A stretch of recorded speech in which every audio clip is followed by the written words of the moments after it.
திவ்யா, திவ்யா, இருங்க ஒரு நிமிஷம்.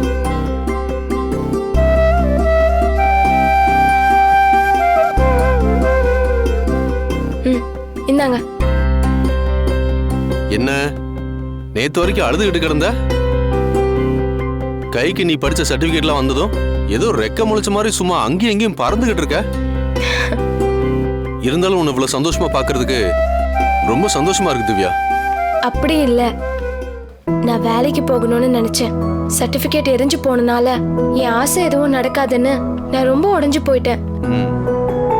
இந்த வீட்லயே சமைச்சு சாப்பிட்டுட்டு டிவி பார்த்துட்டு சும்மா இருந்தாலும் வெளியில போய் வேலை செஞ்சு சம்பாதிக்கிறதுல ஒரு சந்தோஷம் இருக்கும். அதான் அப்பா சர்டிபிகேட் கொடுத்ததும் நான் வேலைக்கு கிளம்பிட்டேன்.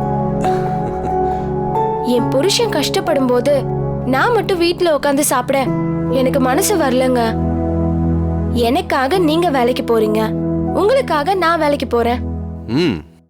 ரெண்டு பேரும் நல்லா சம்பாதிச்சு ஒன்னா சந்தோஷமா இருப்போம். சரி சரி, டைம் ஆச்சு பொண்டாட்டி, போலாமா? சரி போலாங்க. புருஷா, உங்க பொண்டாட்டி ரெடி ஆகி வரதுக்கு கொஞ்சம் லேட் ஆகும். அது வரைக்கும் வெயிட் பண்ணுங்க. ரெடி ஆயிட்டு வரேன். ஓகே பொண்டாட்டி.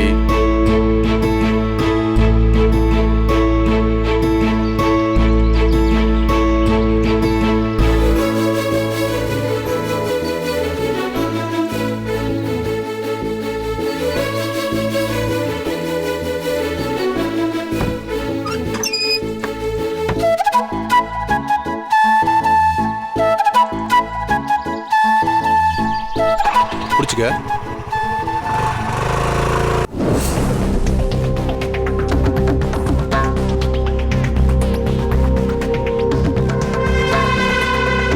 இன்னைக்கு ருத்ரா அறக்கட்டளை சார்பா ஏதோ போட்டி இருக்குன்னு சொல்லியிருந்தாங்கல்ல. சக்தி கிளம்பிருப்பாளா? போய் பார்ப்போம்.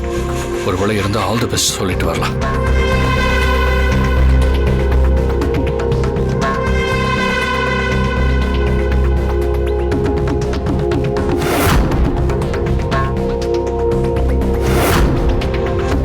காணோம்.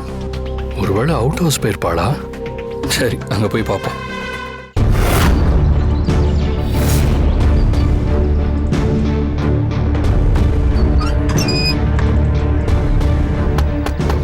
சக்தி, சக்தி.